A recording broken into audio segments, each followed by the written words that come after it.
From KCTV 5, first human case of bird flu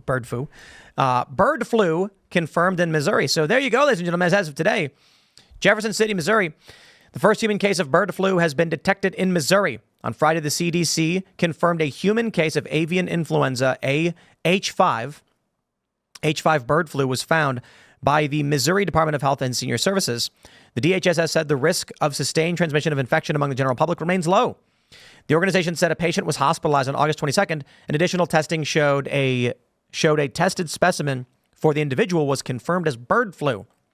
So what is bird flu? It's like 40 or 50. What's the mortality? It's like, is it 60%? I was looking it up, and I couldn't find any real stats on it. I know that I kept looking. Bird flu mortality is massive. It's like 50%. It's up there. Yeah, they say the disease is primarily found in wild birds and poultry, and has recently been seen in dairy cows and other animals.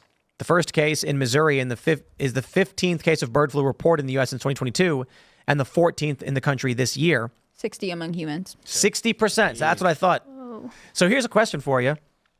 Bird flu really, let's say bird flu starts breaking out, like a human strain. Yeah. It's in a human.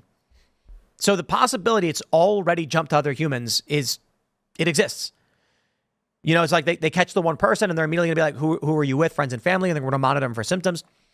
Let's say we actually end up with several 100,000 people having this, which means the virality factor is going to be exponentially growing.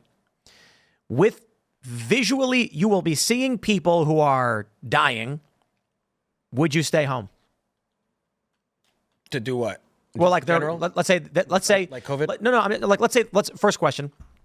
Government comes out and says, we're not going to mandate anybody stay home. Here's a news report on what's currently going outside. You decide for yourself. Would you choose to go out, or would you stay inside and just lock the door and wear a mask or something? I got to feed myself, so I have to go to work and do things. So unless they're paying me money, then I will stay home. But that's what I'm saying. I still have to eat. Like they start doing all of the COVID funding stuff, but they say you can go outside, do whatever you want. Open your business, have fun. 60% mortality. Yeah, I mean, this is a question that Ian brought up during the lockdowns, or during the lockdown period. He was like, we were saying the lockdowns are wrong. The government should be allowed to do this, and he was just like, unless it's an airborne Ebola. And I'm like, it's actually an interesting point. The severity of disease matters in whether or not we are willing to tolerate something. Now, a lot of people would still say no, and this is the consensus. A lot of people said no mandates, choice. If you want to go out during an Ebola pandemic in your own country, like you make that choice to do it and you're going to get sick.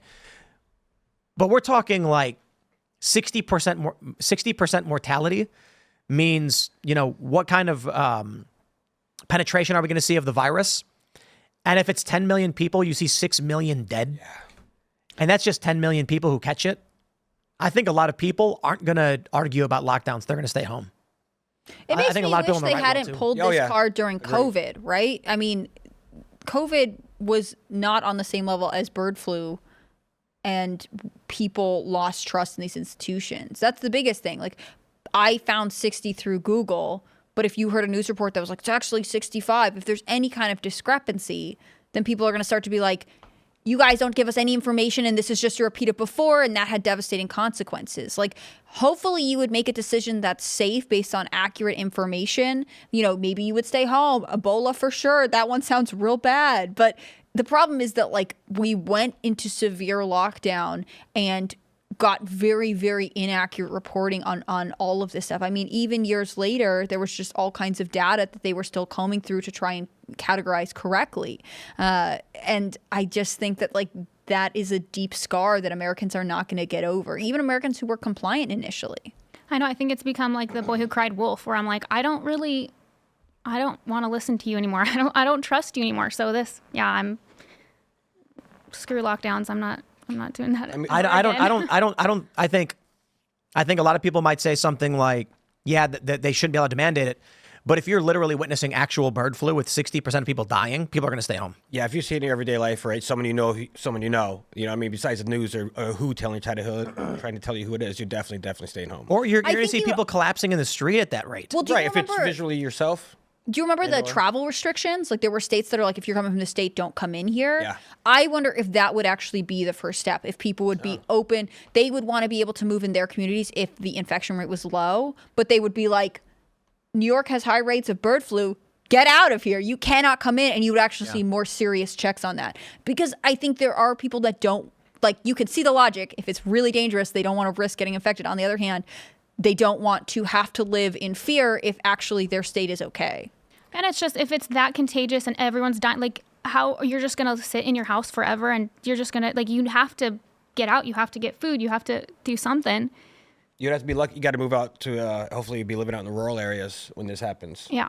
If you're not, otherwise you're kaput. Good luck. I feel like everybody in a major city, we already saw them accept lockdowns. Yeah. You give them a bird flu and they're going to demand it twice over. And then I think a lot of conservatives and libertarians will complain about the government mandates, but they're still going to abide by it for their own sake. There's a big difference between COVID, which, I mean, what was the mortality? It was like 0.2 to 0.6 or something? It's tiny. Or less than that. It might have been like 0.02. Well, at the beginning, they didn't know. That's what I thought, 0.0234. Yeah, it's like double that of the flu right now, which means most people probably, when I had it, it was extremely bad. It was worryingly bad. And I tried to go to the hospital. Bird flu at 60% mortality? Ooh. Holy crap. Well, thank you. It's understand what 60% mortality means too. That means 99% for people over a certain age and under a certain age. Yeah. Wasn't there bird flu a while back, like 10 something years ago? What? Longer than that. There was like a big outbreak of avian flu back in the day. But not with humans. Yeah. And this is the first case they have H5 without a known occupational exposure of sick or infected animals. So this is like they're not with animals, they're not near infected people. Somehow this person got it. So that's a little scary too. Hey, and also at least Social Security will be saved in the future if this thing happens. Terrifying. Yeah. I'd want to know where the 60% comes from too. Yeah. But like I said, that was the first thing that came up on Google. Don't use it as like a complete resource. So this and we'll show a clarification. They're saying the first case in Missouri. Oh. And I think they titled this a little poorly. First human case of bird flu in Missouri confirmed. That's what it should say. Because the way they wrote it makes it seem like it's the first time someone in the U.S. has gotten it, but we have this from the CDC. 13 total reported human cases in the U.S.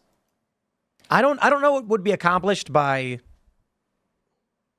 I guess, if bird flu happens, it happens. I don't know how someone makes bird flu happen. The thing is, I'm actually more concerned about the Listeria outbreak that's been found in deli meat. Yeah, which is something a lot of people consume. There have been deaths from it. It affects Americans across the country. Why do we need to whip up a pandemic out of bird flu? Why can't we talk about like our food safety in this country? But for some reason, like Listeria outbreaks aren't as interesting to the mainstream media. I haven't heard about it. I mean, E. coli it's big. It's a really big deal. Boar's Head has recalled tons of food. I love Boar's Head. No, I did not know. See, it's not the big of a deal. Wouldn't you want to know that? No, I know about like when you're in the grocery store. There is a higher risk right now that you would get Listeria than you would get bird flu, and everyone goes to the grocery store. Yeah, check this out. First wrongful death lawsuit filed in Boar's Head Listeria outbreak.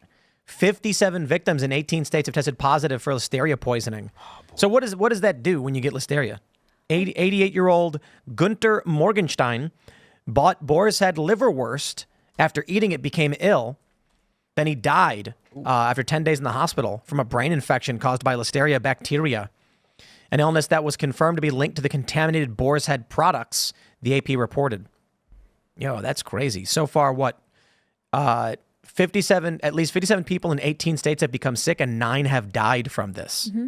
I always heard when I was pregnant not to eat deli meat because of Listeria. Yeah. And so I wonder if it's not always super bad, but I think it comes decently often bad. Yeah. I think it's like that is one of the food products that's most prone to it, but like there's a confirmed outbreak in the US right now. That seems really bad. And like the symptoms are fever, vomiting, like all sorts of gastroenterological stuff, but that comes with the risk of like severe dehydration. If you have any other medical injuries, if you're immunocompromised, like the stuff that they talked about with COVID, but also worse because it could be in your sandwich. That seems rough to me. Why don't we talk about this more? I used to write a lot about recalls for Scanner, like when products would get recalled, because I just think it's really something that impacts people day to day, but also for some reason just never gets the coverage. We'd rather talk about, Mpox, which only affects a certain, group of people right now, whereas anybody could potentially be exposed to contaminated food. It's the vibe. This vibe isn't as It's not. Look, it's not sexy. Listeria does not sell. No. It's not very brat. So Jason Hutchinson super chatted a good point. It says that 60% mortality would burn out too fast. The severity, this is the issue with why Ebola doesn't spread as crazily as people might fear. The disease is so brutal that people get terrified. It disables the individual so they can't spread it. And the most successful viruses are like the common cold, which is actually a whole bunch of different ones. But it's because the symptoms are super mild and people might be like, I don't know, I've got the sniffles, I don't want to stay home. And they go out and they infect everybody. But if you're seriously ill and throwing up and can't move, you can't leave your house, you're not infecting anybody. That doesn't make sense, Jason Hutchinson. It's a good point. That could be another reason why COVID was more widespread. Aside from being novel, it was serious with its mortality was, I think, twice that of the flu, but enough to where people might be like, it's just a cough, I'm fine. And then wasn't it like you're asymptomatic for a while when you were spreading it or something? Yeah, it didn't hit you right away. Yep. You carried it around and then you passed it on to your buddies. Yeah, that's crazy. I don't know, man. These are... what is happening to the world? Is the simulation breaking down? Are we done? Because too many weird things are happening all at once.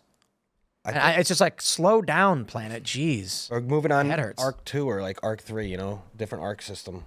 The season finale is coming because we had the nothing industrial revolution, technology. Let's see what's going to happen. Oh, that's the October surprise. The October surprise is that like a giant face appears in the sky and it's just like, it was a game the whole time. Bye-bye. And then that's it. We just blink out of existence. We're gone. Thanks for watching this clip from Timcast IRL. Make sure to check out the live show Monday through Friday at 8 p.m. on this channel. Subscribe and we'll see you all there.